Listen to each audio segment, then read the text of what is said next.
Entonces, hoy es sábado 27 de marzo del año 2021 y son las 7:03 p.m. hora de México, y hoy día vamos a continuar con este curso de las 7 etapas de purificación y 10 conocimientos de Vipassana. El día de ayer, viernes, comenzamos con una clase introductoria y hoy día vamos a realmente comenzar. Esta es la primera clase, y en la clase anterior, el día de ayer, nosotros hablamos de que, bueno, hay 2 estrategias de purificación y tenemos la estrategia tradicional, que consiste en el desarrollo de la virtud de la ética primero, y después un desarrollo completo o podría ser casi completo, de la concentración, y después, antes de pasar a la tercera etapa, de acuerdo con el Visuddhimagga, uno tiene que aprender bien Abhidhamma, y después uno puede proceder con la tercera etapa, que es el desarrollo de la sabiduría. Entonces, eso es la estrategia tradicional de el Visuddhimagga. Y aquí nosotros también vamos a tener en todas las clases este contenido para que se nos vaya grabando. Y hoy día vamos a ver en una clase virtud y prácticas ascéticas. O sea, de que vamos a cubrir bastante terreno, o sea, que es la primera etapa de purificación.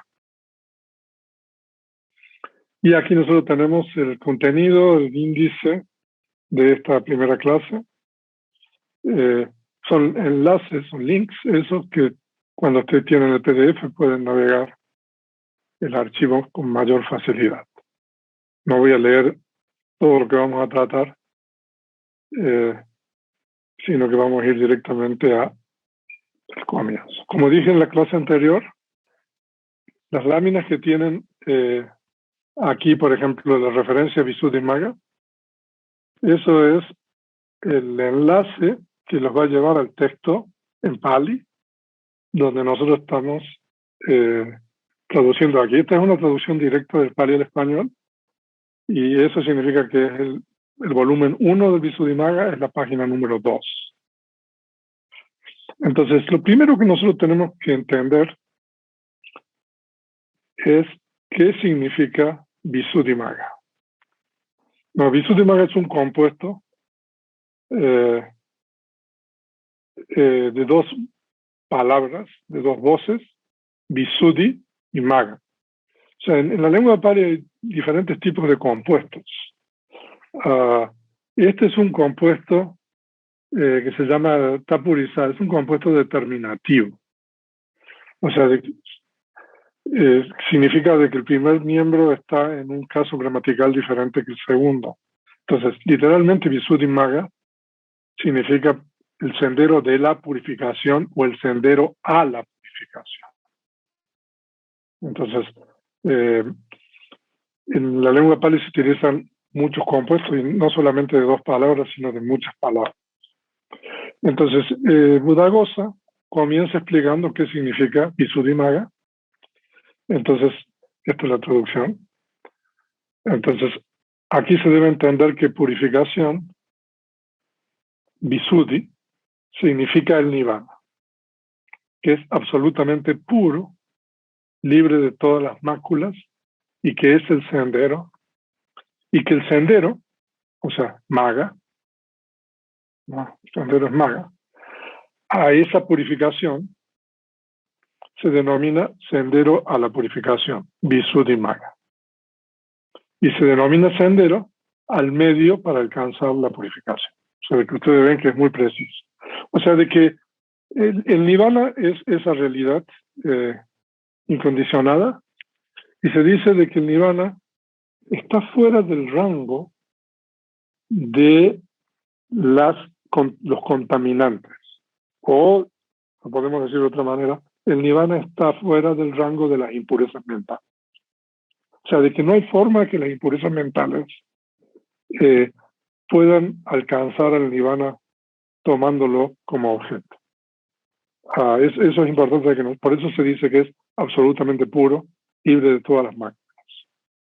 Entonces, el sendero es, ¿no?, la práctica, o ahí dice el medio, para alcanzar el nirvana. O sea, de que no creo que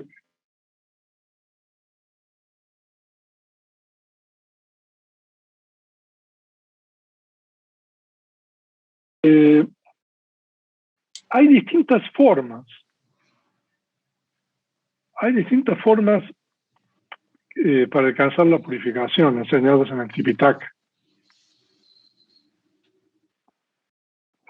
Entonces, por ejemplo, una de las formas es por medio de Vipassana.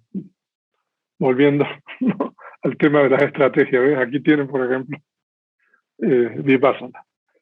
En realidad el pasaje en Pali es precisamente, a veces este sendero de la purificación se expone solamente de acuerdo a la introspección, cuando se dice, todos los fenómenos condicionados son impermanentes. Cuando uno ve esto con sabiduría, entonces siente hastío del sufrimiento. Este es el sendero de la purificación o a la purificación. O sea, de que aquí, nosotros recitamos esos versos todas las mañanas, ustedes los van a encontrar en los cánticos devocionales. O sea, de que en realidad aquí se expone de acuerdo a la práctica solamente de Vipassana, no de Samatha. O sea, de que esta es otra evidencia más, ¿no?, de que hay dos formas de lograr la purificación. Y aquí otro tenemos, es por medio de los 4 fundamentos de la atención plena, ¿no? Entonces, se dice de que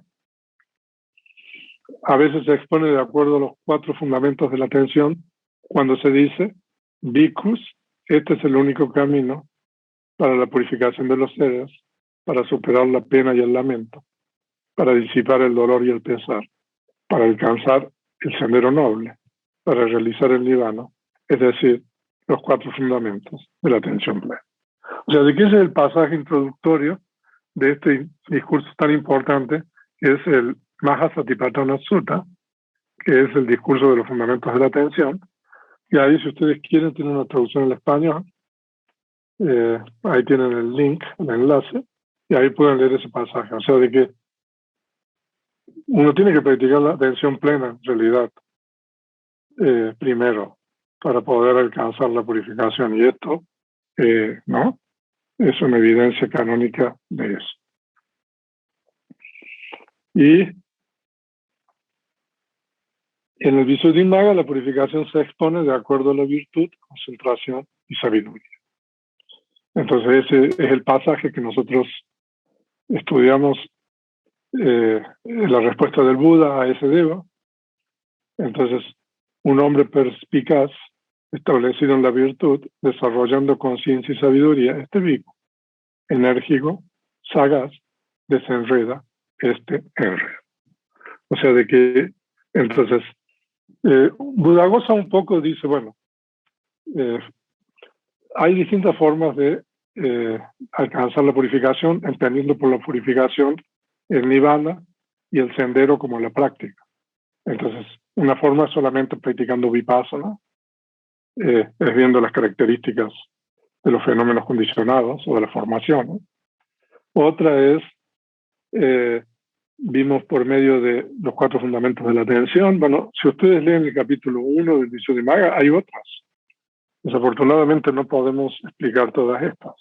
Pero su Buddhaghosa dice, bueno, hay varias formas, pero también está esta que el Buda está explicando en este verso, en la respuesta del Deva. Entonces, una vez que el Buddhaghosa, digamos, presenta su caso, podríamos decir, entonces, porque estos son palabras del Buda, eso es lo que dice, hay un hombre perspicaz establecido en la virtud, etc. Entonces ahora lo que va a hacer Buddhaghosa es explicar ese verso palabra por palabra. O sea, yo le estaba comentando ayer sobre el método de los comentarios. O sea, los comentarios, o sea, tienen una estructura y una metodología. ¿no? Entonces ahora lo que hace Buddhaghosa es explicar etimológicamente cada una de las palabras del verso. Nosotros no vamos a entrar mucho en la parte gramatical, pero más vamos a explicar la parte, digamos, doctrinal que es importante. Entonces, la pregunta que el Deva le hacía, o que le hizo al Buda, es el enredo interno y el enredo externo. La gente está enredada en un enredo. Gotama, te o le, pregunto esto, ¿quién desenreda este enredo? Entonces, Buddhaghosa lo que hace aquí, como todos los comentarios normalmente hacen esto, explican palabra por palabra, de tal manera que no haya ambigüedad con relación al significado de ninguna de las palabras. Entonces, la primera palabra que está en Pali es yata, que es una voz femenina que lo traducimos como enredo, y el comentario ahí explica que enredo es una denominación de la red del deseo.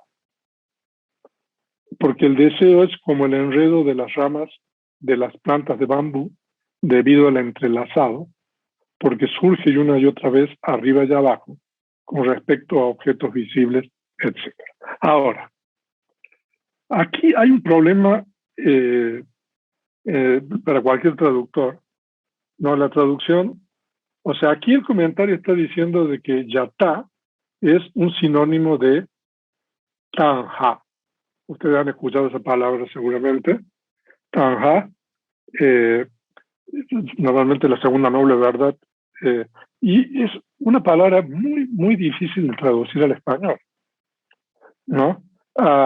Hay personas que traducen tanja como avidez, o sea, otros que traducen tanja como ansia. En inglés, o sea, se traduce como craving, pero en realidad ninguna de las traducciones que podamos darle al término tanja, que en este caso se refiere a enredo, va a ser realmente lograr explicarnos qué es. ¿No? Es un gran problema que cualquier persona que traduce tiene. Entonces, para poder entender qué significa en términos tanja, nosotros, o sea, tenemos que ir a las raíces de las palabras en la lengua pali. Y entonces, tanja se deriva de una raíz. Eh, tanja significa eso que tiene sed. Eso es el significado etimológico. Entonces, o sea, ustedes pueden entender, o sea, la sed, ¿no? La sed es algo que uno tiene que estar continuamente tomando líquido para quitársela, ¿no? Y después de que uno toma el líquido, la sed es algo recurrente, ¿no? O sea, entonces de esa manera nosotros podemos entender el significado de esto. O sea, de que recurre nuevamente y uno tiene que volver a tomar agua o líquido, ¿no?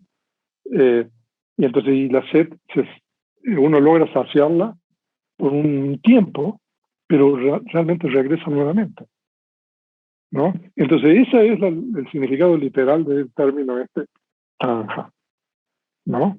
O sea, de que se denomina tanja, eso que no tiene, que nunca obtiene saciedad o satisfacción, ¿no? O sea, de que uno tiene que estar continuamente haciendo algo, ¿no? Para satisfacerlo, por decir así, pero cuando uno lo hace, después pasa un tiempo, un momento, y uno tiene que volver a hacer algo. Entonces, en el comentario del Uraga Sutta, se explica esto.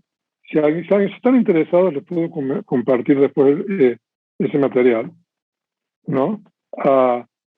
Porque Buddhaghosa, porque también Buddhaghosa escribió ese comentario, da muchos símiles y ejemplos para explicar esto. Incluso en el mapa ustedes pueden encontrar un símil sobre Tanja, que es como un río que nunca se termina de llenar. No, si uno le agrega, pero no se llena, ¿no? Entonces, y esta tanja se dice de que es como una corriente que se expande a una increíble velocidad. Entonces se dice de que todos los planos de existencia están, digamos, un poco bajo ese influjo de este estado que es el deseo. Por eso el Buda, ¿cómo se dice? Toma tanja como el origen de dukkha, de la primera noble verdad. O sea, entonces es difícil cuando uno traduce como deseo, en realidad uno no va a poder realmente explicar lo que significa. Entonces, y el deseo surge con relación a los objetos. Ahí dice arriba y abajo. ¿Qué significa arriba y abajo? Por ejemplo, primero surge con relación a la vista, a los objetos visibles, con relación a los objetos auditivos. Entonces, o sea, de que va moviéndose con relación a los objetos. Eso es lo que explica el comentario. Y también surge con relación a cuestiones de uno, con relación a cuestiones de otros. Entonces, tanja está continuamente surgiendo a través de las puertas sensoriales con relación a distintos tipos de objetos que pueden ser internos y externos. Entonces, esto explica el comentario.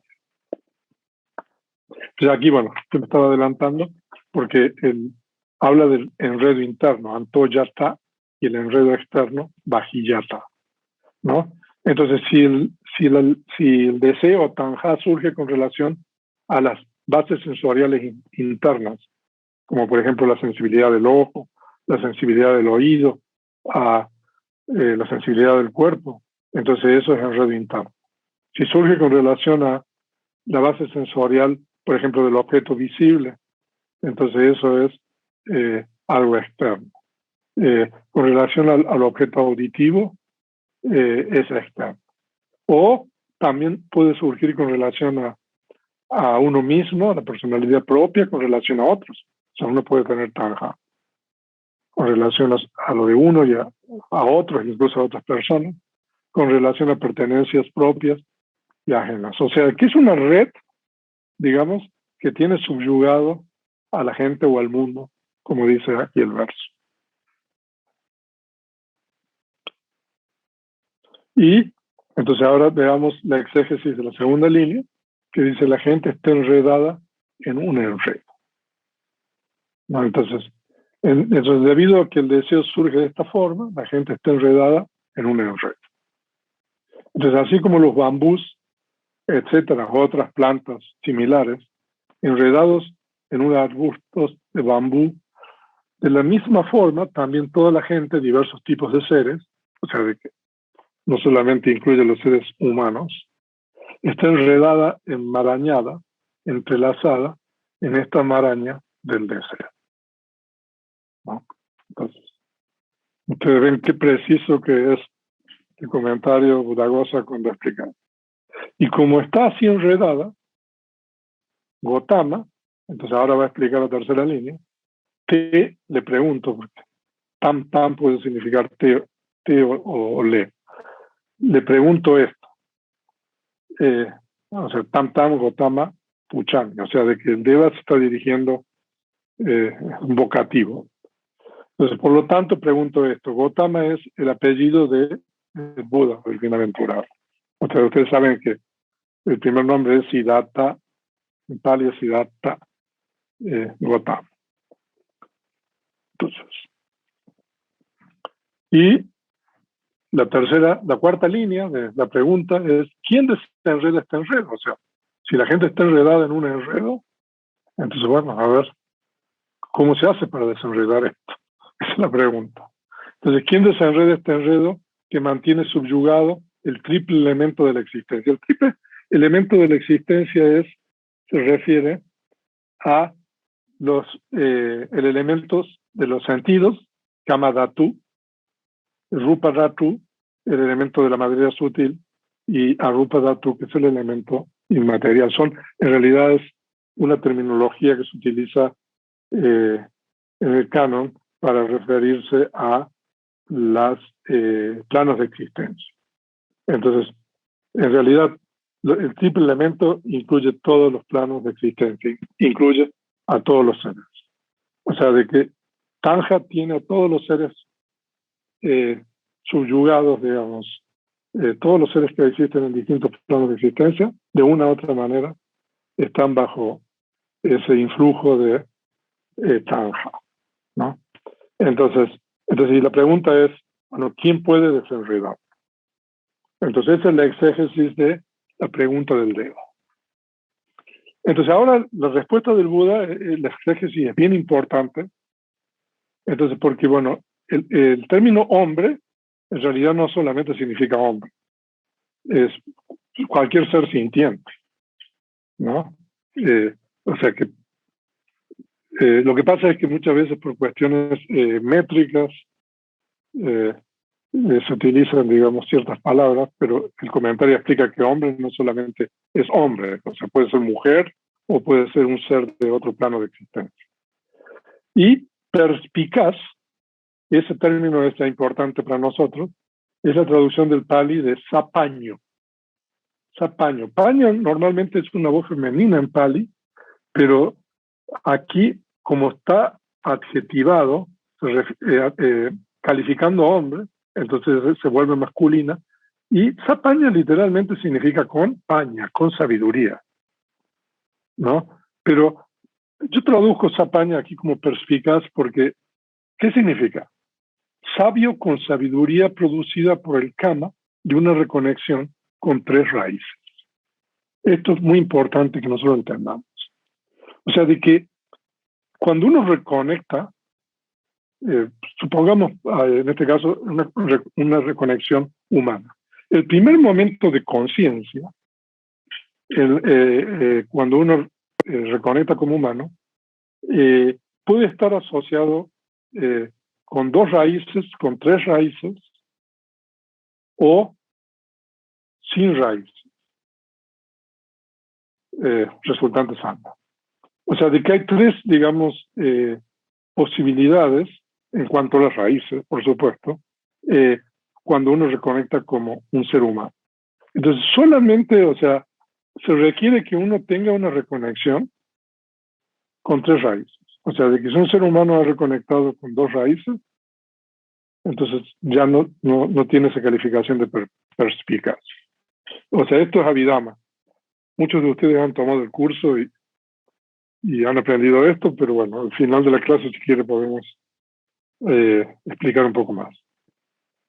Y establecido en la virtud, eso, sile patitaya, o sea, es un absolutivo, un gerundio, patitaya, habiéndose establecido, sile, en sila, en la virtud. ¿No? ¿Qué significa establecido en la virtud? Estando sentado en la virtud, y aquí asentado en la virtud, significa consumando la virtud. O sea, de que la virtud está completamente pura. Eso significa. Y entonces ahora va a explicar Buddhaghosa la segunda línea de la respuesta del Buda, que dice desarrollando conciencia y sabiduría. Esa es la frase en Pali Chittam Panyam Cha Bhavayam. Bhavayam es como bhavana, pero es un participio presente. Significa haciendo, ¿no? Desarrollando. Dos cosas. Chittam, conciencia, Panyam, sabiduría. Entonces, y el comentario explica Chittam como desarrollando concentración, samadhi. O sea, de que Chittam, que en el verso es conciencia, el comentario lo explica como samadhi. Y Panyam, el comentario lo explica como vipassana. O sea que uno tiene que desarrollar samadhi y vipassana. Y aquí la concentración se indica por el término conciencia y la introspección por el término sabiduría. Ahí si ustedes pueden leer el Yata Sutta, ya les comenté. Y la tercera línea, entonces, este bhikkhu, ¿no? Este bhikkhu,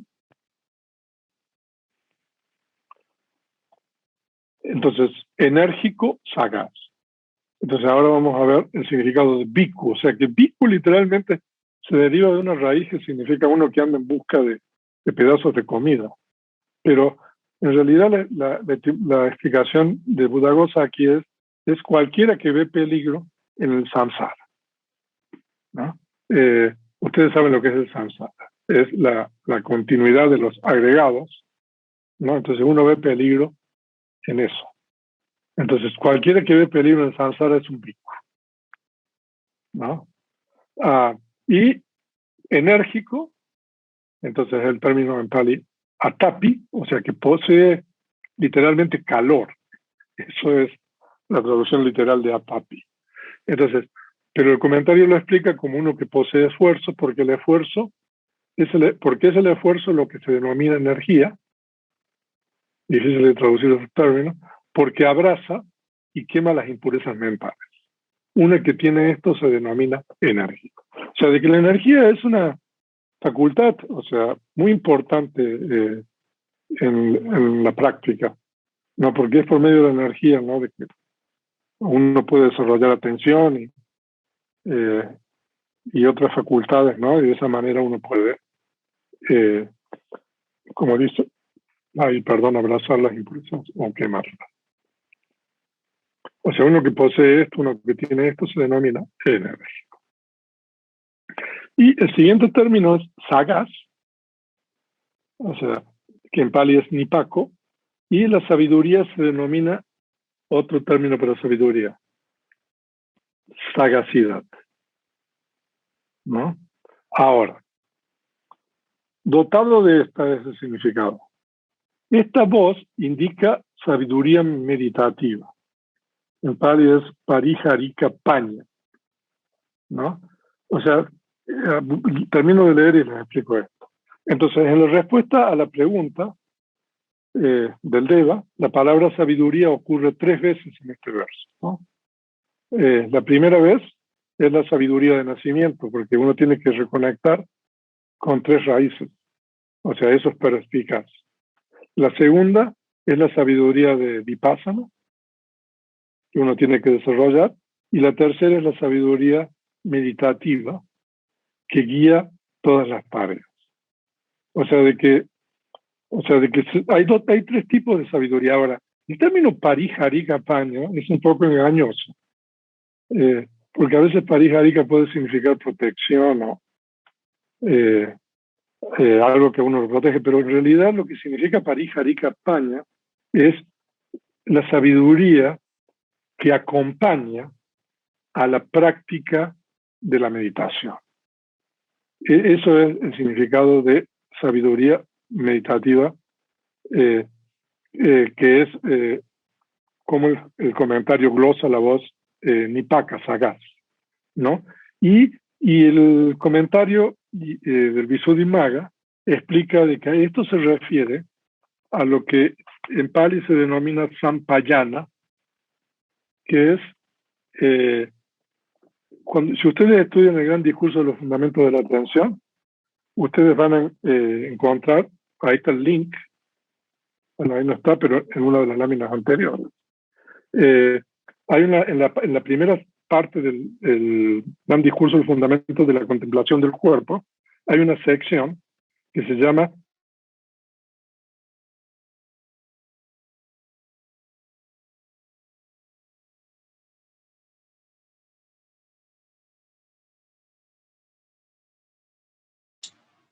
Venerable, perdimos su audio.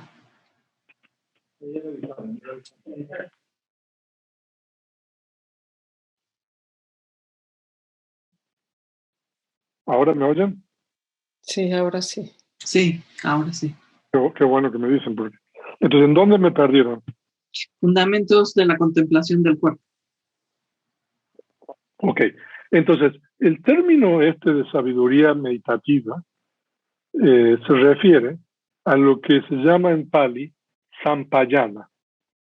Y si ustedes leen el gran discurso de los fundamentos de la atención en la sección de la contemplación del cuerpo, hay la sección 1.3, es lo que se llama la sección de la clara comprensión, ¿no? Y la clara comprensión en el gran discurso de los fundamentos de la atención está descrito en un pasaje que dice que cuando uno va hacia adelante, cuando uno va hacia atrás, aplica clara comprensión. Cuando uno mira hacia adelante, cuando uno mira hacia atrás, aplica clara comprensión. Cuando uno dobla sus miembros y cuando uno estira sus miembros, aplica clara comprensión. Cuando uno usa la ropa o los hábitos, cuando uno usa el cuenco, bueno, o sea, todas las actividades que uno realiza en realidad, cuando uno come, cuando uno bebe, cuando uno mastica, cuando uno saborea, aplica clara comprensión. Cuando uno obedece los llamados de la naturaleza, es decir, uno va al excusado, uno va al baño, entonces uno aplica clara comprensión. Cuando uno está caminando, cuando uno está de pie, cuando uno está sentado, cuando uno se duerme, cuando uno se despierta, cuando uno habla, cuando uno permanece en silencio, aplica clara comprensión. O sea, de que este es un tema que por supuesto no podemos entrar en profundidad aquí, pero es un tipo de sabiduría que es necesaria aplicarla a la práctica de meditación. Por eso la traducción correcta aquí es sabiduría meditativa, porque a otras traducciones traducen como sabiduría protectiva, o de protección, pero esas traducciones no son correctas. Se refiere entonces a esa clara comprensión que uno tiene que aplicar. Y este es un tema que da para mucho, que yo no puedo entrar ahora, porque hay en realidad 4 tipos de clara comprensión. Y particularmente aquí es importante los 2 primeros tipos de clara comprensión, que es lo que se llama la clara comprensión de propósito o de beneficio, que es, lo que significa es que antes de hacer algo, uno tiene que evaluar o contemplar si eso que uno va a realizar es algo que tiene un buen propósito, que va a ser benéfico para la otra persona o para uno, etc. Entonces eso es lo que en Pali se llama Sataka Sampayanya.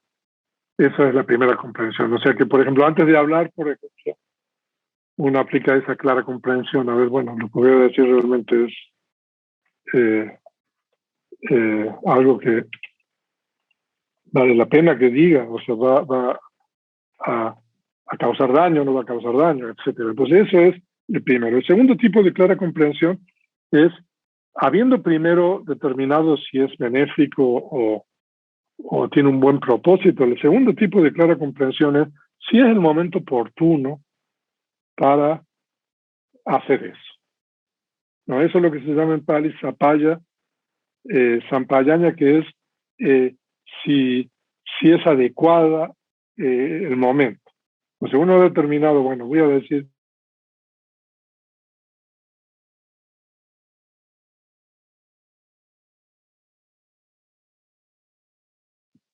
¡tum! Otra vez. Entonces, Se está yendo su audio, venerable. Sí, otra vez se perdió un poco. A ver, entonces, ¿dónde me perdieron? Si era el momento oportuno. Entonces, es el momento oportuno si uno tiene que evaluar si realmente es el momento para que uno realice esta acción. Por ejemplo, si uno va a hablar, entonces uno determinó de que, bueno, lo que va a decir es algo que es bueno, benéfico, que va a hacer algo que va a producir beneficio. Pero quizás las personas a que uno le está hablando están, digamos, distraídas en otras cosas, por ejemplo.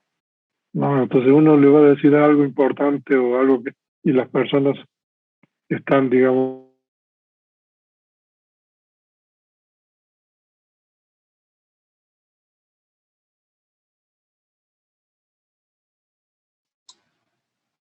Ya lo perdimos, venerable. Uh-huh. Es total play. Vamos a tener que, a ver, qué es la conexión que estoy usando. ¿Me siguen? ¿Me oyen ahora? Sí, venerable. Decía algo de las personas distraídas. ¿Perdón? Decía algo sobre las personas distraídas, creo. Sí, entonces, si uno, o sea, va a decir algo que realmente es benéfico y bueno, entonces ya uno pasó, digamos, la primera, o sea, uno lo puede. Pero si las personas no están, digamos, poniendo la atención a uno y están en otra cosa, por ejemplo, entonces no vale la pena decirles eso, que es bueno. Entonces, ese es el segundo tipo de clara comprensión. El tercer tipo de clara comprensión es la clara comprensión del dominio. Yo no puedo entrar ahora en eso, pero mañana en la clase de repaso, a lo mejor Ruti les va a explicar un poco más sobre esto. Y la cuarto tipo de clara comprensión es la clara comprensión de no ilusión, o sea, de que uno comprende claramente lo que realmente está haciendo esta vida. O sea, de que eso es lo que se llama aquí sagaz, ¿no? Sí. Entonces, y tenemos en la última línea del verso que dice, desenreda este enredo. Entonces, cuando uno tiene las cosas de arriba, de los tres versos anteriores, entonces uno desenreda este enredo. Entonces, el comentario, ¿cómo explica esto? Este bhikkhu está dotado con 6 cosas. Virtud, concentración indicada por el término conciencia, triple sabiduría, ¿no? Perspicaz, introspección y sabiduría meditativa, y la sexta cosa es la energía. O sea, de que, de acuerdo con este verso, se requieren 6 cosas para alcanzar o para poder embarcarse, digamos, en este sendero de la purificación. Virtud, sila, concentración, samadhi, sabiduría de nacimiento, yati paña, sabiduría de introspección, vipassana paña. O sea, yati paña, bueno, eso ya, si uno no tiene 3 raíces en la conciencia de reconexión, ¿no? Sabiduría de introspección, vipassana paña, sabiduría de meditación, pariharika paña y energía apa. Entonces esas son las 6 cosas que se requieren. Entonces, después de haber explicado el exégesis del verso, entonces Buddhaghosa nos suministra un símil, ¿no? Ahora, una digresión aquí. Las personas que están aquí en el Dhamma-vihara, ¿qué red están utilizando? Porque no sé si estamos saturando las redes todas. No sé si están conectadas a las otras redes. No sé, pregunto. Tepelink, Lotepec. Tepelink y Lotepec. No sé, Sergio, ¿a qué red está conectada? GW. ¿Cómo? ¿Aló? GWF, venerable. Esa es la red que no tendría que estar conectada. Es que se nos cambia, pero lo cambiamos. Sí. Ya está. Okay. Link. A lo mejor por eso se está acordando solamente. Así como un hombre firme en la tierra. Entonces ahora está explicando un verso, el exégesis. Normalmente se explica con un símil, ¿no? Hay muchísimos símiles en el Visuddhimagga. Así como un hombre firme en la tierra desenvaina un sable bien afilado y desenmaraña un gran arbusto de bambús.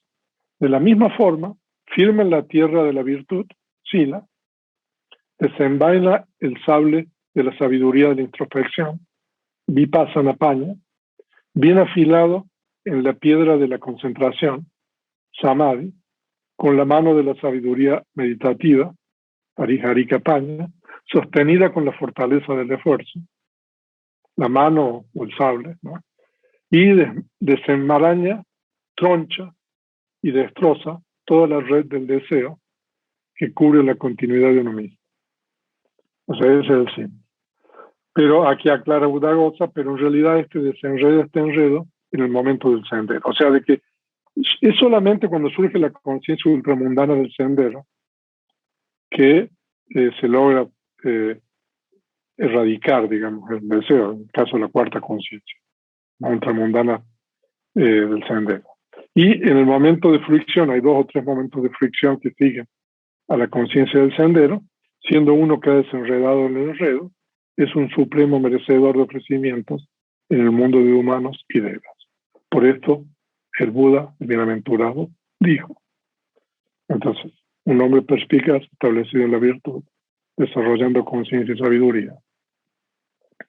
Bhikkhu, este bhikkhu, enérgico, sagaz, desenreda este enredo.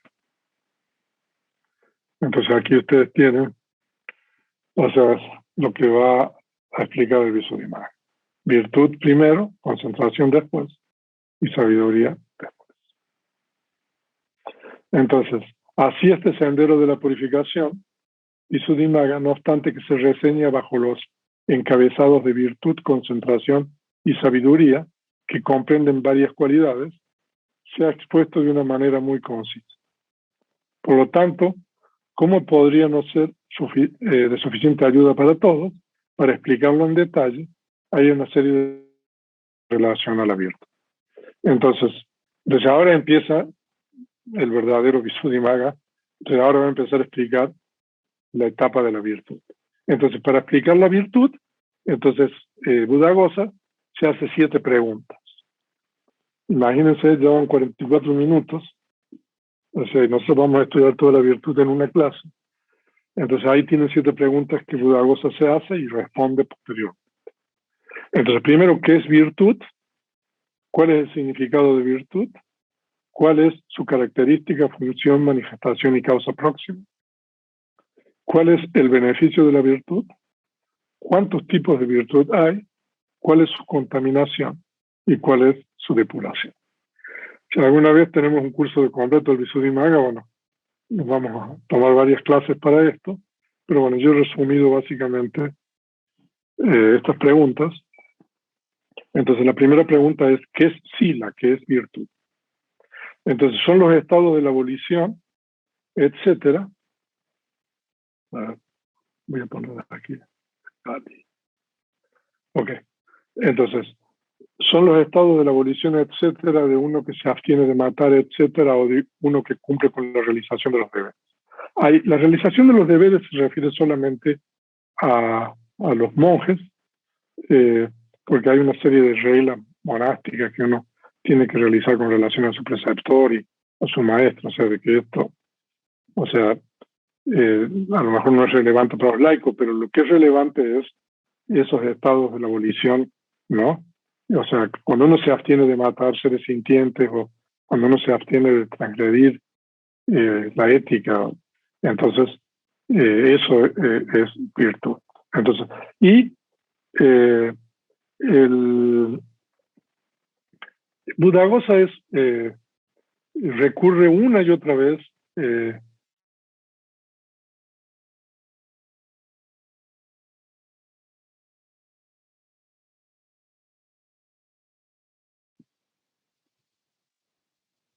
Otra vez se perdió. Sí, se perdió su audio, venerable. Uy. Ahora ¿me oyen? Sí. Ok, entonces lo que estaba diciendo es de que Buddhaghosa recurre una y otra vez al Patisambhidamagga para dar evidencias, ¿no? O sea, porque él tiene que canónicamente avalar lo que está diciendo. Entonces, por eso, ahora lo que está ahí es, ¿qué es virtud? Eso es una cita directa de el Patisambhida. ¿No? O sea, que ustedes, si siguen ese link, ahí donde dice Patisambhidamagga 43, entonces ahí ustedes van a tener el pasaje del Patisambhidamagga. Entonces, ¿qué es virtud? Entonces hay virtud como volición, virtud como factor mental, virtud como contención y virtud como no transgresión. Entonces eso es lo que dice el Visuddhimagga. El Patisambhida. Entonces y ahora explica el Visuddhimagga, habiendo tomado eso del Patisambhida, qué es virtud como volición. O sea, aquellos que han estudiado Vidama saben que la volición es un factor mental universal, ¿no? Pero ese factor mental universal se dice que es éticamente variable, que puede estar con factores mentales insanos y con factores mentales sanos. Entonces, cuando la volición se asocia, ¿no? Con la abstención de matar, entonces eso se dice que es sila, ¿no? El que realiza sus deberes es cuando un monje hace lo que tiene que hacer con sus preceptores. Aquí eso no nos conocía para ustedes. Virtud como factor mental, entonces, es la abstinencia de uno que se abstiene de matar. Ustedes estudiaron, lo que estudiaron en el compendio, en el capítulo 2, estudiaron que hay 3 abstinencias, ¿no? Que es el recto lenguaje, recta acción y recta vida, ¿no? O sea, de que son factores mentales que hacen de que uno se abstenga de, por ejemplo, de matar un ser sintiente cuando surge la oportunidad. Cuando surge la oportunidad de matar o de tomar lo que no ha sido dado, por ejemplo, o de mentir, etcétera, y uno no lo hace. Entonces, ¿por qué no lo hace? Porque hay un factor mental que lo contiene a uno, que hace que uno se abstenga. Entonces, técnicamente hablando, entonces eso es también se denomina sila. Y además, virtud como volición son las 7 voliciones de los cursos sanos de acción de uno que abandona matar, etc. O sea, de que si ustedes estudiaron el compendio de la Abhidhamma, en el capítulo 5, nosotros vimos de que hay 10 cursos de acción sanos y 10 cursos de acción insanos. Un curso de acción es una acción que tiene la potencialidad de producir reconexión en la siguiente existencia. Y esos cursos de acción se dividen de acuerdo a las puertas. Entonces, hay 3 cursos de acción que pertenecen a la puerta del cuerpo, que son matar, tomar lo que no ha sido dado y conducta sexual incorrecta. Entonces, esos 3 cursos corresponden a la puerta del cuerpo. No obstante, uno puede matar o tomar lo que no ha sido dado por medio del lenguaje también, pero se considera un curso de acción de la puerta del cuerpo. Y después hay 4 cursos de acción que corresponden a la puerta del lenguaje, que es los 4 tipos de lenguaje incorrecto, que es abstenerse de mentir, de difamar, de lenguaje áspero y de lenguaje frívolo. Entonces, cuando uno es la volición, el factor mental de la volición cuando está asociado con esos 7 cursos de acción, ¿no? Eso también se denomina virtud. Y la virtud como factor mental son los estados de no codicia, ausencia de mala voluntad y recto entendimiento, mencionado de la forma abandonando la codicia, mora con una mente sin codicia. Y hay 3 cursos de acción que son solamente mentales. O sea, que uno no tiene que mover un dedo, uno no tiene que hablar nada, pero si uno tiene estos estados mentales, como por ejemplo la codicia o mala voluntad o concepción errónea fija, entonces eso se dice que es un curso completo de acción. Entonces, cuando uno tiene el factor mental opuesto a eso, entonces también se dice que es sila. No podemos entrar más en eso, pero bueno. Y después se dice que hay virtud como contención. El término en pali es sambara. Entonces, virtud como contención. Entonces, hay 5 tipos. Contención por medio de los preceptos fundamentales. Eso para los bhikkhus son los preceptos del patimokkha. La contención por medio de la atención plena. Ahora voy a explicar un poco eso. La contención por el entendimiento, la contención por la paciencia y la contención por medio de la energía. Entonces también eso se denomina sila, ¿no? Entonces, ahora, los preceptos fundamentales son cuando uno sigue las reglas fundamentales. La contención por la atención plena, esto es importante, porque eso se...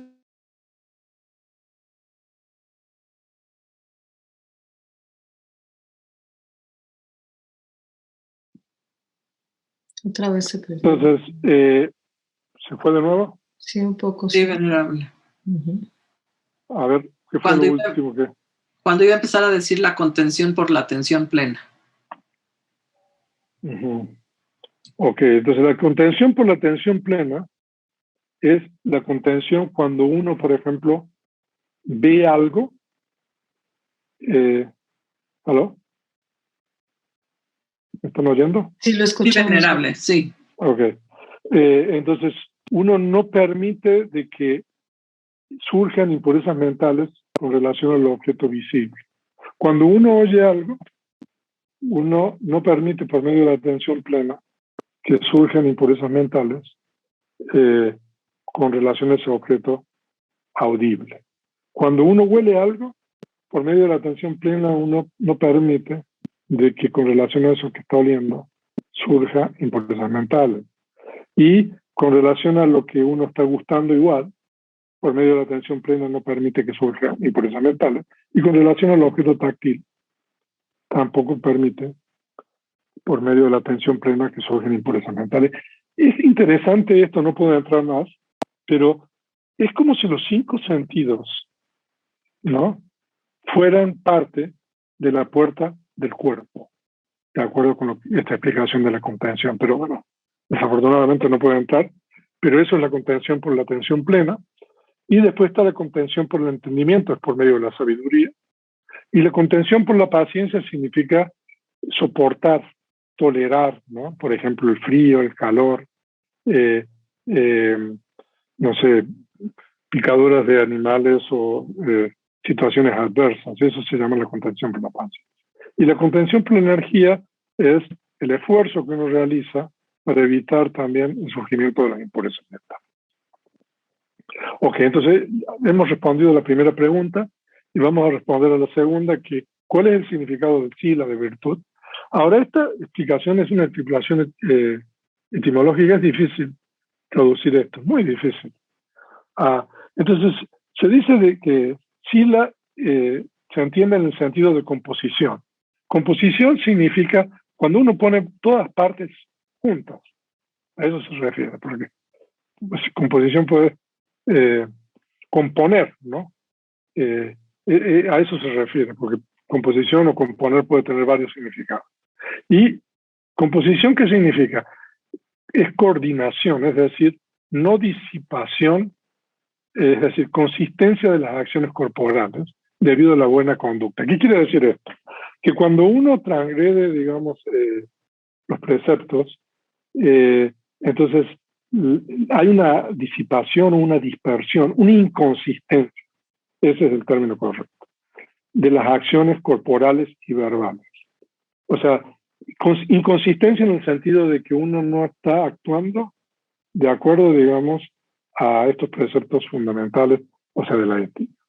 Entonces, ese es el primer significado etimológico de sila, ¿no? Y el otro significado es mantenimiento, es decir, soporte, porque actúa como fundamento de los estados santos. O sea, de que de acuerdo con Buddhaghosa, esos dos significados etimológicos se aceptan en la tradición Theravada. No obstante, hay otros. Ahora, cuando nosotros estudiamos, particularmente la Abhidhamma, y los que han estudiado la Abhidhamma han aprendido de que todo lo que nosotros estudiamos tenemos que entender la característica. Entonces, la característica es, en realidad, se refiere a la naturaleza del Dhamma, o de, en este caso, de la virtud, ¿no? Entonces, eso es la característica. Entonces, la característica es composición, entonces, no dispersión, no inconsistencia. Esa es la característica de sila. Y no obstante que sila se puede dividir en varios tipos, como la visibilidad, que es la característica de la forma visible, incluye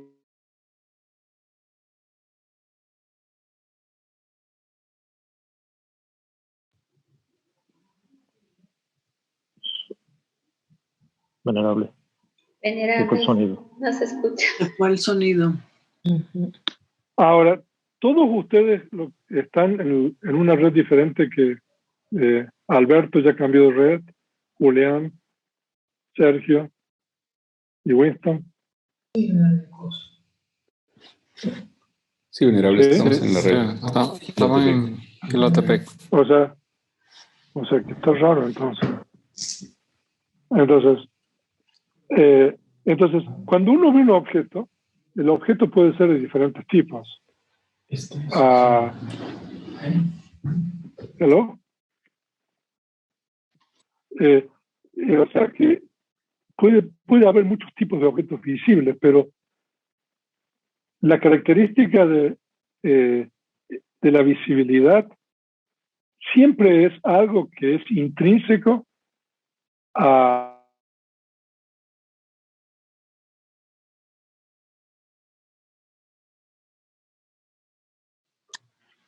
Ya lo perdimos, venerable. Uy. Únicamente que me cambie de red, pero todos ellos están en la red de Gilotepec. ¿Me siguen oyendo? Ahorita sí. Sí, ahorita sí. Entonces, así como la característica de la base visible que se divide en varios tipos, por ejemplo, como azul, amarilla. Hay que sugerirle que agarre Gilotepec y nosotros agarramos la otra.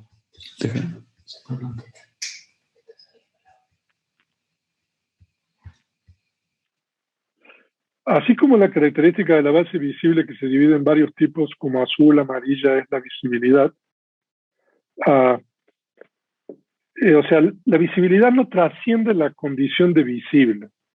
De la misma forma, la característica de la virtud, que se puede dividir en varios tipos, no trasciende esta característica que es de composición, de consistencia.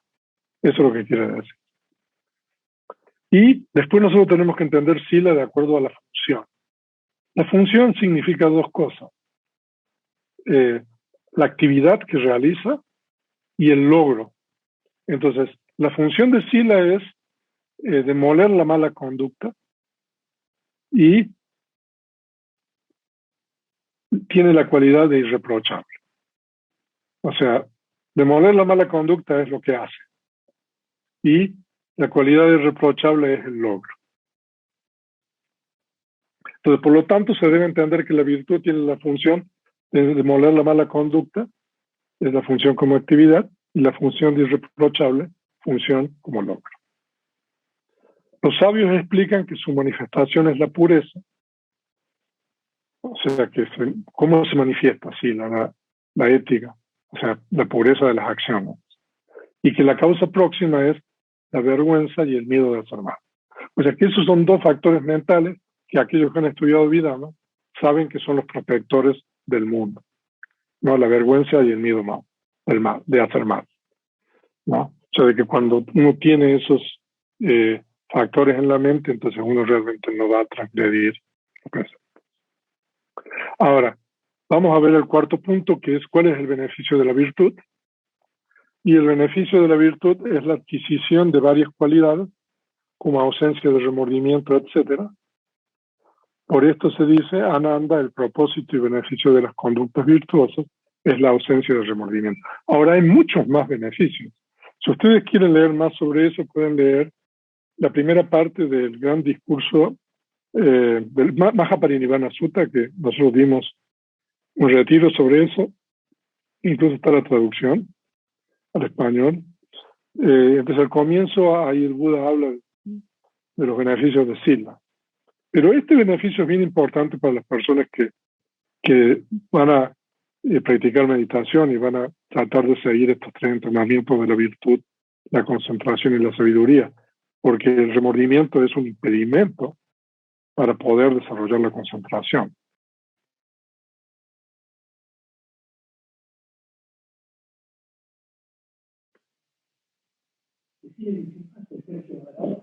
Se cayó. Sí, otra vez. Ya lo perdimos. Venerable.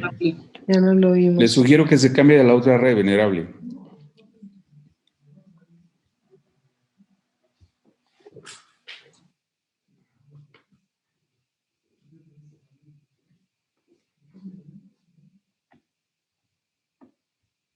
¿Me oyen? Ahorita sí. Ajá. O sea, de que entonces no me puedo cambiar de red, desafortunadamente ya mañana veremos otra cosa.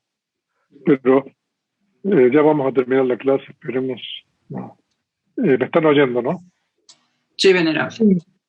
Entonces, hay muchos beneficios de la virtud, pero este beneficio particularmente es importante porque la ausencia de remordimiento es fundamental para poder desarrollar concentración. ¿Y cuántos tipos de virtud hay? Bueno, ahí tienen los puntos suspensivos al final.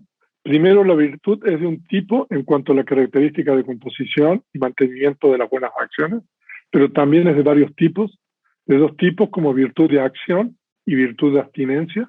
Esos son también dos tipos importantes de virtud. O sea, de que hay cosas de que uno debería hacer, esa es la virtud de la acción, y hay cosas que uno nunca debería hacer, que esa es la virtud de abstinencia. Y de 4 tipos, como las 227 reglas fundamentales: contención de las facultades, pureza del medio de vida y reflexión del uso de los 4 requisitos. ¿Ok? Y la contaminación de la virtud es cuando uno rompe los preceptos. Eso se refiere a la contaminación. ¿Y cómo se arregla? ¿Cuál es la depuración? O sea, volver a tomar estos preceptos. O sea, esto es un gran resumen de este primer capítulo. Y el segundo capítulo del Visuddhimagga es, por favor, cuando se corte, díganme para, si no me dicen nada, supongo que me están oyendo bien. El segundo capítulo del Visuddhimagga se llama Dhutanga Nidesa, la explicación o la exposición de las prácticas ascéticas. Y en este segundo capítulo se describen 13 prácticas ascéticas cuyo propósito es cultivar el contentamiento y tener pocos deseos. Entonces estas prácticas en realidad se encuentran mencionadas en la canasta de la disciplina y en la canasta de los discursos. No son preceptos, sino es algo extra. Normalmente estas prácticas son opcionales, optativas. Actualmente no hay muchos monjes que lo hacen, pero todavía en la tradición Theravada estas prácticas se siguen. Pero el propósito de estas prácticas es estar satisfecho con pocas cosas, ¿no? Acostumbrarse a vivir con lo que uno tiene, o sea, no tener muchas necesidades. O sea, eso es un poco la idea de estas prácticas ascéticas. Ahora, debido a la limitación de tiempo, no es posible en este curso explayarnos sobre este tema, pero ahí ustedes tienen las 13 prácticas. Ahí hay un error, dice 3, debería ser 13. Entonces, las 13 están los términos en Pali. No se dejen engañar por la traducción al español, porque algunas de estas son bastante complicadas de explicar.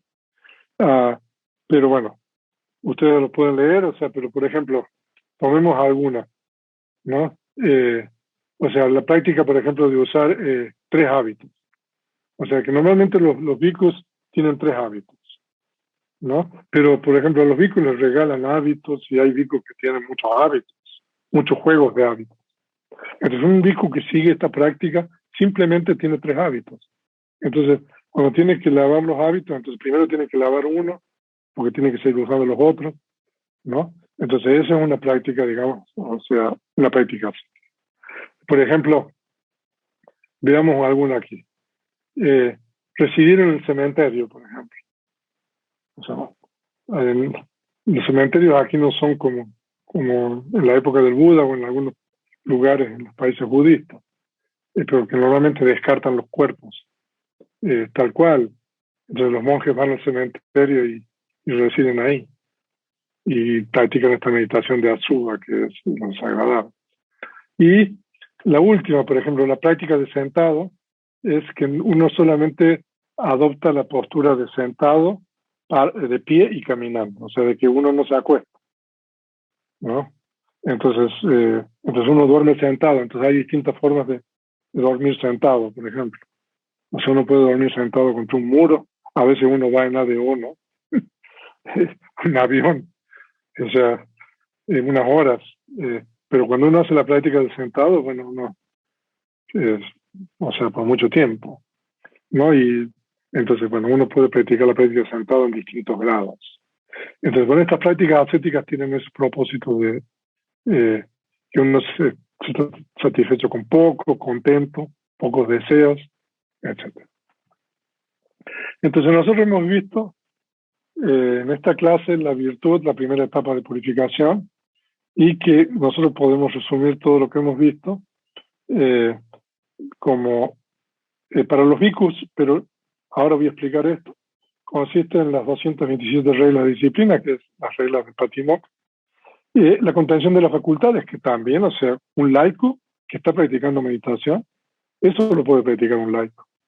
O sea, de que un laico puede practicar 5, 8, 10 preceptos que corresponden al primero de los bhikkhus, pero puede practicar la contención de las facultades, es decir, tener atención plena con relación a los objetos que surgen de los 5 sentidos.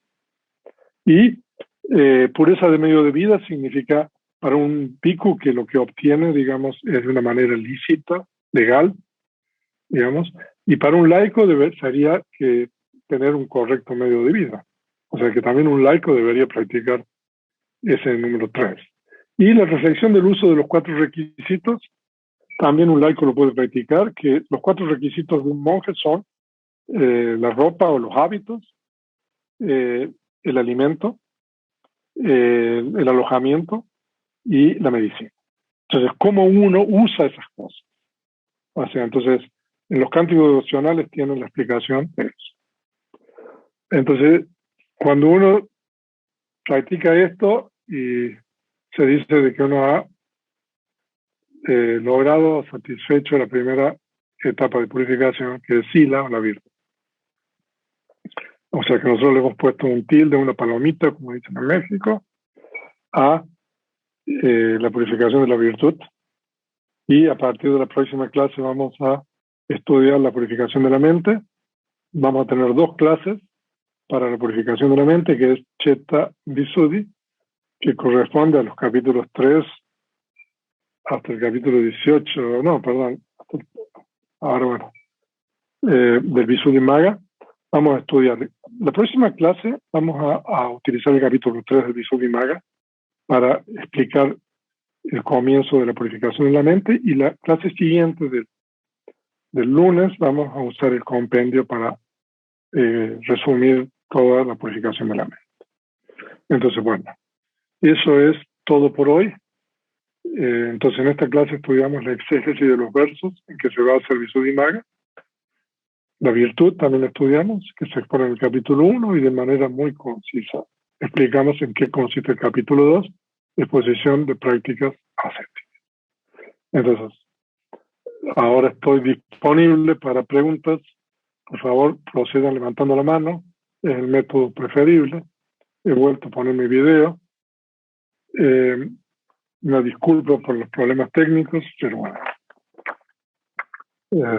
así es.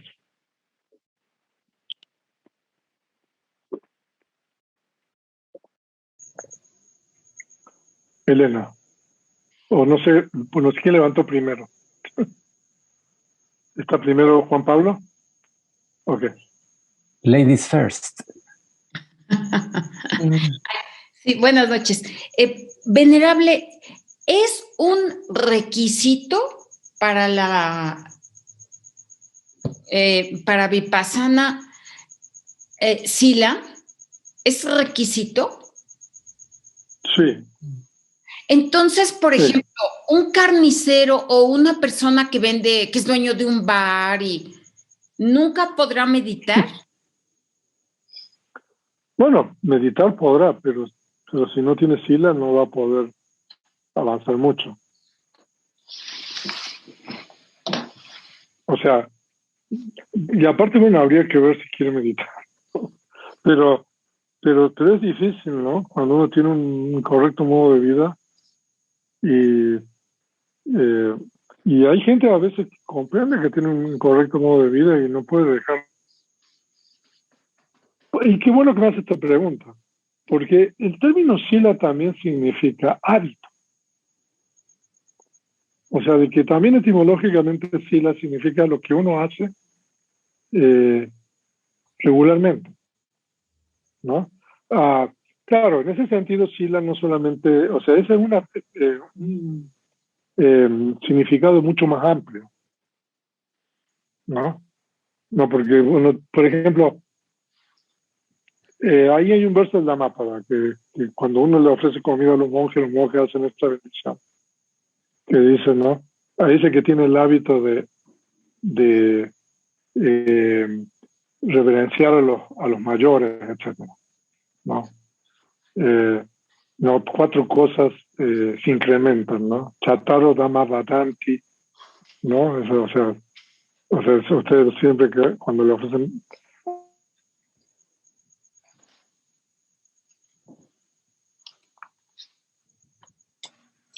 Es que está, No, no pero- se escucha o sea, venerable. Uy. Ya, listo. Bueno, entonces es difícil, ¿no? Si uno no tiene, digamos, sila, o sea, poder practicar meditación, porque es un requisito fundamental, ¿no? Ahora, es cierto que en el canon ustedes van a ver historias de que, por ejemplo, hay personas de que tienen correcto modo de vida y que incluso está, digamos, transgrediendo los preceptos, y que el Buda va y les enseña algo y esas personas alcanzan, digamos, las conciencias ultramundanas, ¿no? O sea, eso debe ser otro extremo, ¿no? Pero claro, ahí tenemos la persona del Buda, ¿no? Que se dice de que el Buda tiene una serie de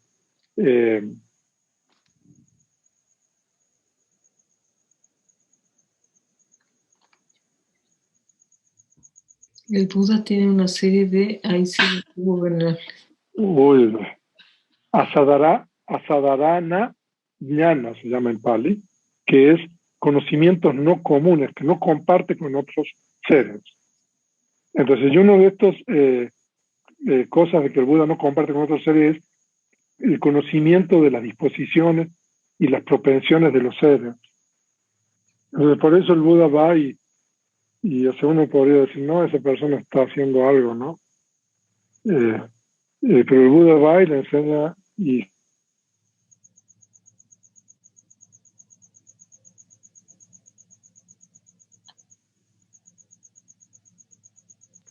El Buda va y le enseña y ahí se quedó venerable. Perdimos.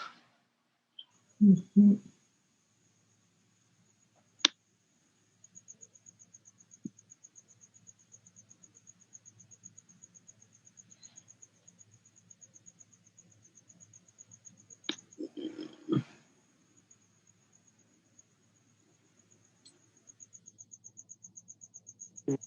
¿me oyen? Ahora Apenas. sí. O sea, de que el Buda le enseña y purifica la mente, ¿no? Y esa persona está, digamos, como quien dice, con las manos en la masa, ¿no? Está, digamos, transgrediendo, digamos, en ese momento. Pero claro, o sea, la persona escucha la palabra del Buda, deja de hacer eso, ¿no? Y el Buda le dice algo más y tiene una realización. Pero se requiere primero sila. ¿Ok? Discúlpenme, o sea, me da mucha pena esta situación que es anatta, está fuera de mi control en realidad. Pero bueno, algo deberíamos hacer con Megacable, ¿no? No digo, no Megacable, Total Play. Supuestamente la conexión mejor que tenemos. Bueno, adelante, Juan Pablo. ¿Cuál es su pregunta? Venerable, es bien corta, es solo para que nos refresque la memoria a los que se nos olvidó. El triple elemento de la existencia, ¿cuáles son? El triple elemento son el elemento Kama Dhatu, Rupa Dhatu, Arupa Dhatu, que son elementos de los sentidos que se refiere. Hay 11 planos de existencia, digamos, que pertenecen a Kama Dhatu, o sea, en los planos de existencia. No, y hay 16 planos que son Rupa Dhatu, eso está en el capítulo 5 del Comprendido. Perfecto, ya. ¿No? Perfecto, y después los sí. 4 planos de, o sea, ¿qué vamos a hacer? Ya, ok. No, Sí, pues se me va a cortar, se me va a caer todo, la grabación. ¿No? Mañana lloremos. Ok, Quizás entonces, a ver. Venerable, quizás podemos dejar las preguntas para los foros de discusión. Bueno, a ver, sigamos un poquito aquí. Bueno, No, gracias, venerable. ¿Quién más está ahí? A ver, había levantado alguien la mano, a ver si las otras personas que me están ayudando me dicen. Aquí me corre. Hay preguntas en el chat. Sí. Está Roberto García también. Y José A Antonio ver, Mendoza. Roberto. Gracias, venerable. Buenas tardes, pero Lucía del Compare en el chat primero hizo su pregunta, si quiere revisar. A ver, Lucía, ¿qué dice? 3 preguntas, Lucía. La sabiduría de nacimiento se refiere a la conciencia de reconexión, ¿no? Que uno tiene. O sea, de que la conciencia de reconexión ustedes estudiaron en la Abhidhamma, que es una conciencia resultante. Siempre la conciencia de reconexión es una conciencia resultante. Pero esa conciencia resultante puede estar acompañada, en el caso de los seres humanos, puede ser una conciencia resultante sana sin raíz, puede ser una conciencia resultante sana con 2 raíces, o puede ser una conciencia resultante sana con 3 raíces. O sea que la sabiduría de nacimiento significa de que ese ser tiene que tener una conciencia resultante sana con 3 raíces. Eso lo estudiamos en el compendio. ¿Y por qué primero es sabiduría de introspección y luego meditativa? No, en realidad eso, el orden no altera, ahí no altera el orden. No, pues se requieren los dos, ¿no? Ya entendí que primero uno medita y posteriormente pasa a la introspección. Sí, pero en realidad son 2 tipos de sabiduría. Y si en realidad se refiere al mismo factor mental, ¿no? Son modos de la sabiduría, podríamos decir. Y la tercera pregunta es, tampoco entendí la diferencia entre el enredo interno y el enredo externo. Entonces, el comentario y el Visuddhimagga, y también el comentario del Visuddhimagga explica que el enredo interno puede referirse a varias cosas. Se puede referir a las cosas de su propia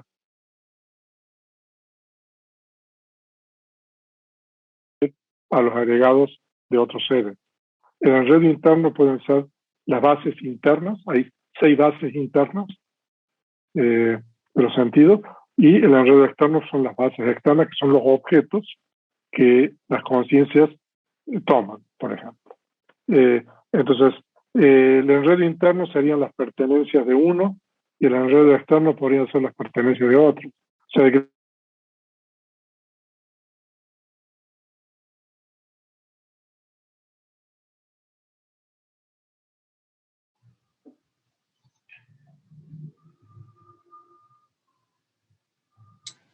Lo perdimos, venerable.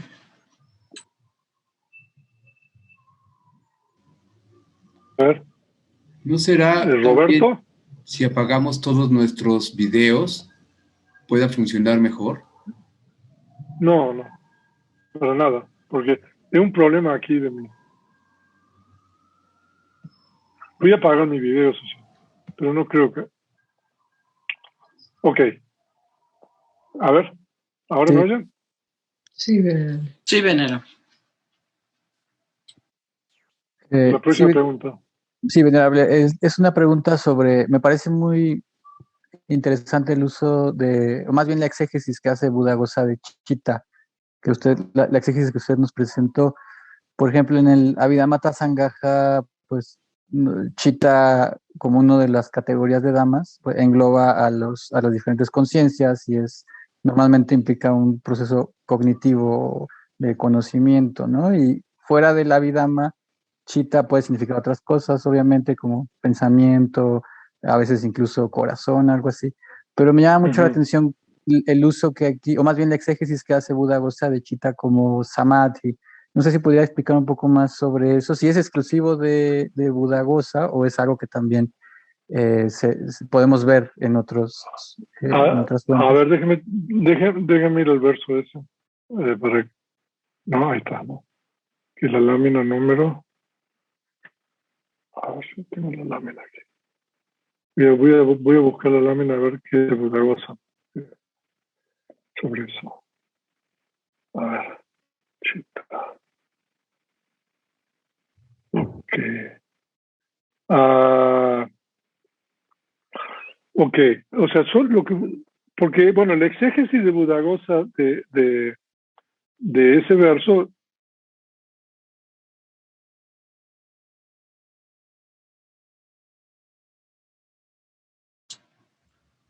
Se fue el sonido, venerable.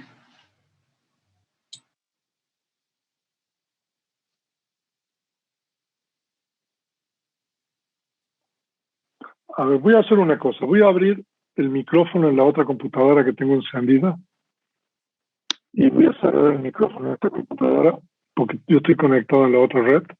Ok. A ver, voy a cerrar aquí a ver si eso mejora el problema.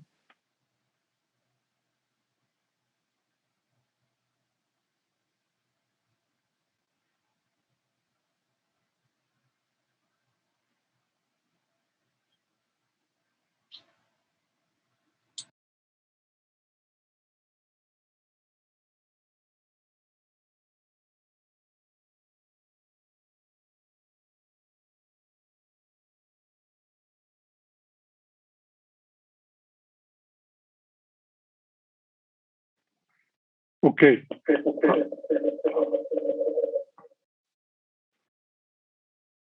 ¿Ahora me oyen? Sí, venerable. Uy, qué nunca. Entonces, lo que estaba diciendo Roberto es que le parece interesante la exégesis que hace Buddhaghosa, ¿no? Y en realidad, no sé, voy a checar en otros, a ver si ese exégesis del término cheta está en otra parte del Tipitaka. En el único lugar que yo conozco ahora que podría decir es en este verso del Yata Sutta, que también está, y también en el Visuddhimagga. Pero, porque claro, porque aquí eso tiene que ver con, a ver si está el gráfico, perdón.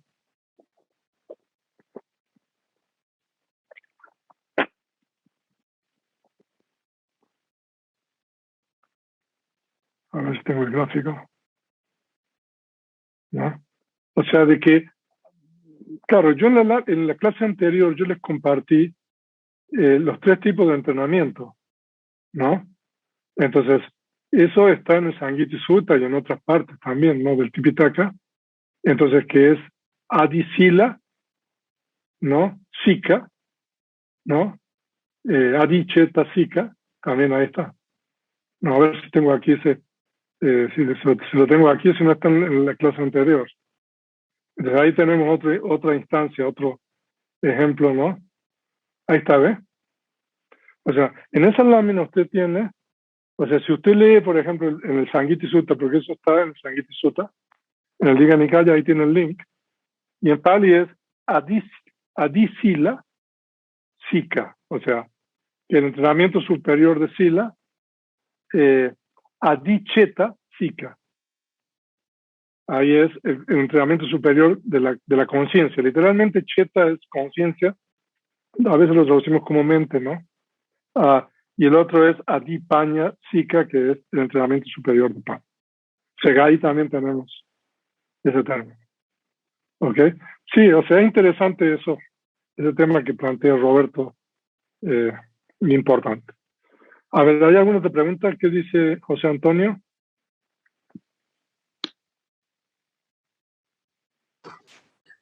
Sí, venerable.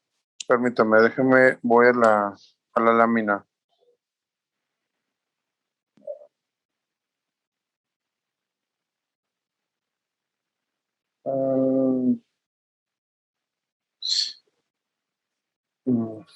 Permítame, no encuentro la lámina.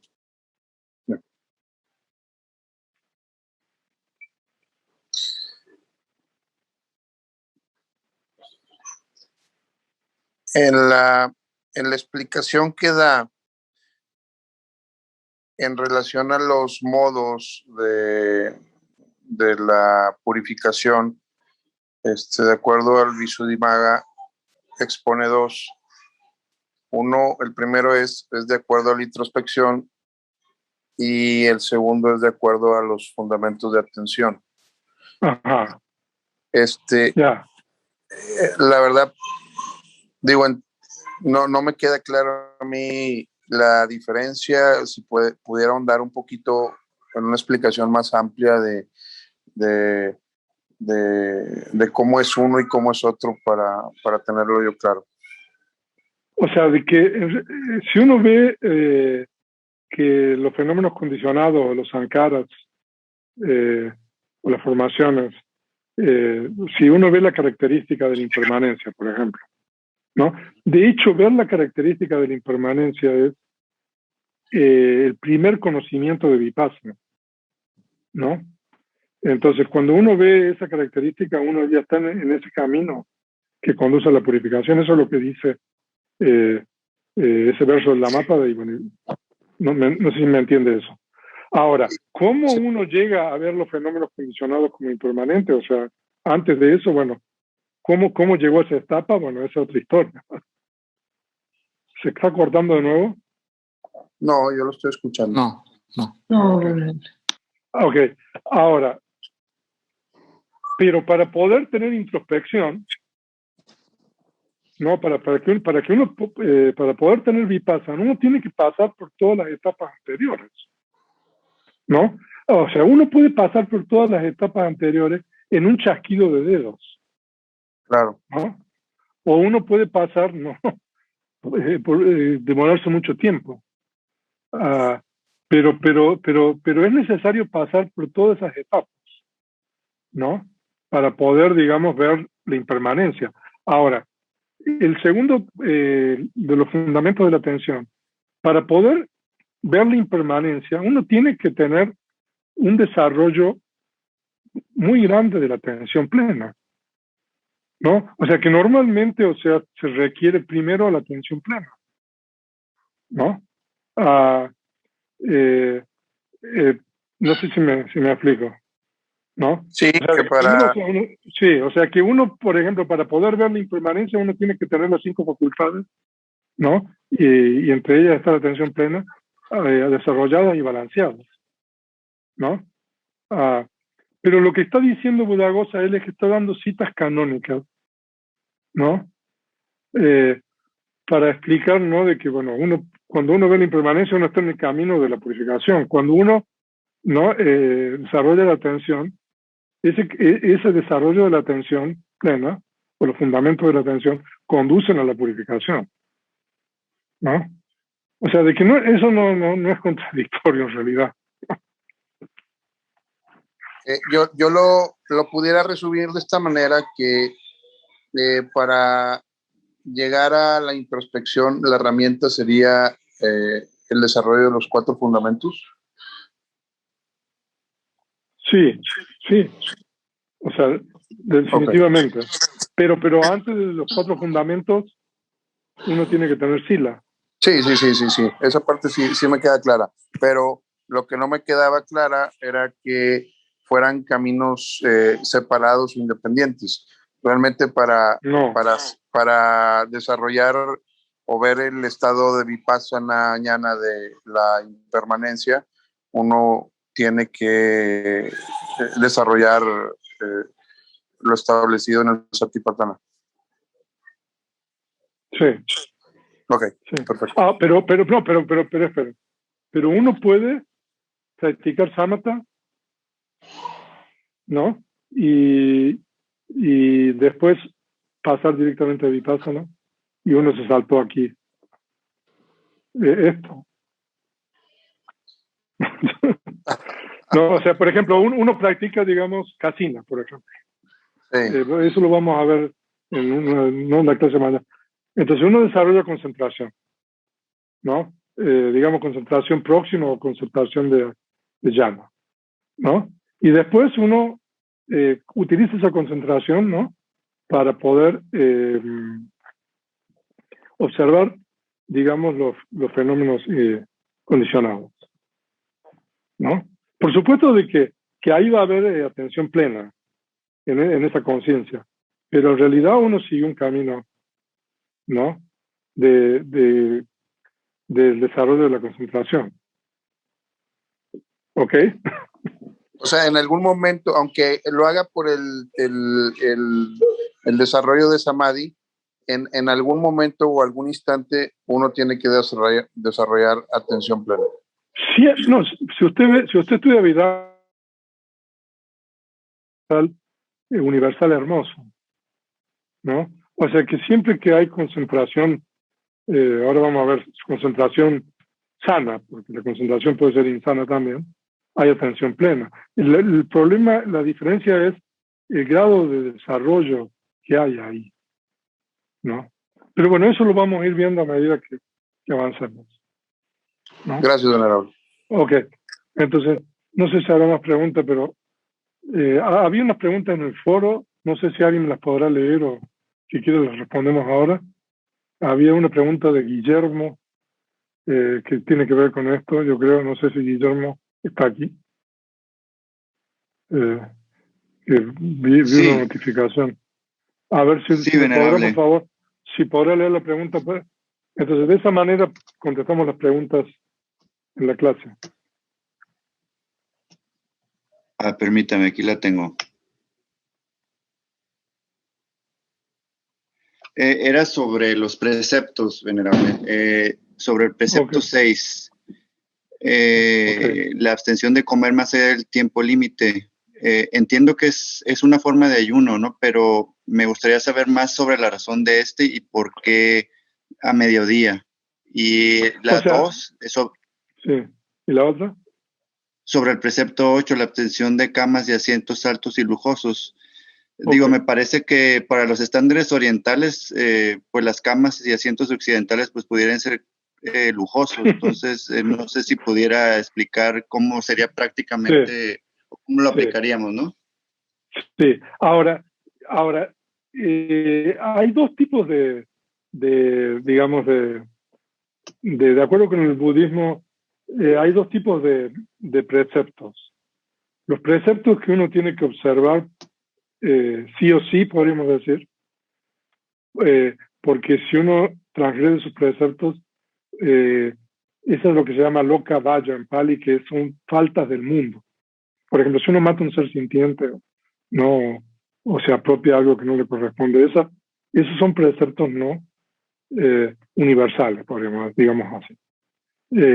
Pero hay otros preceptos, y sobre todo en el Vinaya para los monjes, y en este caso los preceptos que a veces toman los laicos, los días de Uposatha, ¿no?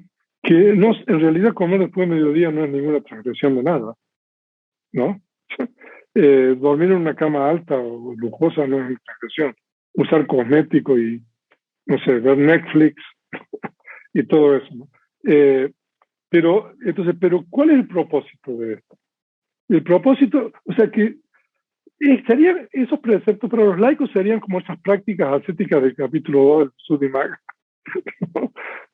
O sea, de que, porque cuando uno no come después de mediodía, uno está cultivando este contentamiento, estar satisfecho con poco, ¿no? En realidad uno no tiene tanta necesidad, o sea, los monjes no comemos después de mediodía y eso es algo que hace 2600 años que la comunidad monástica viene practicando, ¿no? Entonces es para cultivar también esas cualidades, ¿no? Y también hay un propósito de cuando uno está meditando, cuando uno observa este sexto precepto, no tiene que estar preocupándose, ¿no?, por la comida, todo lo que implica. De hecho, la comida es una de las meditaciones samatha. Entonces ese es el propósito, o sea, que tiene un propósito de espiritualidad. Ahora, el precepto sexto, en realidad, eso ya venía antes de la época del Buda, ¿no? Entonces, esas eran prácticas que quizás otras órdenes anteriores al Buda seguían en la India, ¿no? Entonces, tiene un propósito, digamos, de cultivar cualidades de pocos deseos, estar satisfecho con lo que uno tiene, ¿no? Eso es importante, yo creo, ¿no? Ahora, con relación a las camas y sofás y todo eso, es cierto lo que usted dice, pero la idea es que uno no esté, digamos, apegado, digamos, a todas estas cuestiones del confort, ¿no? O sea, de que estos preceptos extras serían un poco como para laicos, podríamos decir que serían como los dutangas o las prácticas ascéticas, ¿no? O sea, de que tiene un propósito espiritual, no sé si me logro explicar. O sea, pero sí, definitivamente, o sea, uno vive, o sea, en una situación mucho más austera, ¿no? Uno la pasa bien así, ¿no? Sin comer. ¿No? Claro, o sea, comer es un placer, ¿no? Que la gente encuentra. De hecho, si usted ve el Sangiti Sutta, lo primero que dice es Sabesata Ahara Titika. Todos los seres están sostenidos por el nutrimento. ¿No? O sea, que es algo tan fundamental esa parte, ¿no? Pero entonces, observar este precepto de no comer después de mediodía es, ¿no? Y uno puede vivir perfectamente, ¿no? Pero bueno, no sé si a las personas laicas los convenzo con esto.